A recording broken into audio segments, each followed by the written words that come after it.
Is Bitcoin the currency of the future, or is it the payment system they're developing? Bingo, it's the payment system. It's the blockchain encryption, and they're interesting things. I think Bitcoin, or the really blockchain encryption that's behind it, has a greater ability to bring more of the world's population out of poverty than anything we've seen in... Well, for one thing, it's a cheap payment system. For one thing, it's a cheap payment system, but it's more important than that. It's more important than that. Blockchain cryptography is all about digital transfer of ownership in a completely transparent and public way. Okay, I don't want to go into any of the math and the complexity behind it, but think of what that means. That means that I can actually record ownership in public in a digital means. 50% of the world's population has a mobile phone. I read an estimate this month that in 2020, 90% of the world's population will have mobile phones. That's probably a high estimate, but that's okay. Now, $35 smartphones. but we're throwing them away, and they can ship them off to emerging markets. But what's powerful about this, now think about Hernando de Soto. Yes. Okay. The Institute for Liberty and Democracy in Peru. I really think Hernando de Soto should win the Nobel Prize for the work he's done. I hope he does. But he's gone around the world and identified one of the most powerful things to the economy and the creation of wealth, and that is the ownership of property. Which you can then use as collateral. Which you can use as collateral, and when you own it, you will develop it. You will, the best thing you can do for the environment is to own it, because when you own it, you make sure it's sustainable for your future family, and that's powerful. But they don't have the ability to own it. If you live in a shanty town, you operate outside of the legal economy. It's not that you want to operate outside of the legal economy, but you have no ownership of any property. Although in the neighborhood, everyone knows who owns what. And once you introduce blockchain cryptography, guess what they can do? Have a public ledger of ownership and transfer that cannot be denied, because it's absolutely transparent. It's absolutely transparent.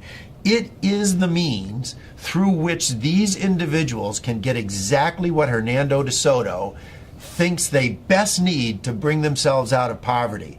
It is so much more profound than that, but at its very basis, it has the ability to give these individuals the right of ownership to property. And that has, more than anything else, the ability to bring them out of poverty. And I can't wait. It'll be adopted elsewhere. I mean, it's such a powerful, blockchain encryption is such a powerful tool. It'll be used by banks, it'll be used by credit card companies. It will become a standard. But what's more interesting is what it can do to poverty around the world, to eliminate poverty. But also, what does that mean, that technology mean for credit card companies and the whole payment system, crazy gobbledygook payment system we have today? Very expensive. Doesn't that blow it away? I hope so. I hope so. I mean, think about it. When there was one manufacturer of phones in the U.S., the U.S. government, what did we have? This big clunky rotary thing that sat on desks. Now, what do we have? Cell phones of all flavors, sizes. I can sit in Africa and on my cell phone take courses at MIT because they're public record. It's absolutely astounding what happens when you can actually innovate around the world and compete. And what is happening is blockchain cryptography, forget Bitcoin, creates a competitive technology, a competitive innovation that these credit card companies will have to adopt. The ones that adopt it first will bring their cost base down. And importantly, if you think about a retail store, and I have this with my kids are off in college and they go to a retail store, they use their credit card. And the credit card company costs the retailer $3 to $6. Right, because they reject well, first the fee is high, and then they reject the transaction. Because why is this card suddenly showing up in some city, some place where I don't live? So it gets cut off.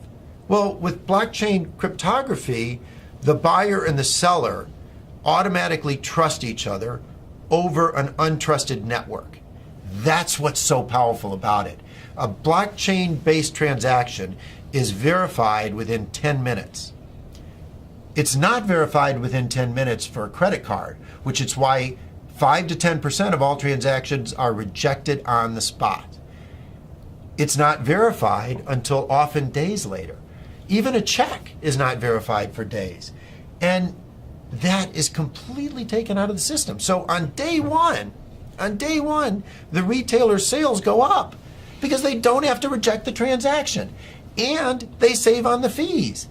It doesn't really get much better than that if you're looking for a disruptive innovation in any single industry. It's wonderful.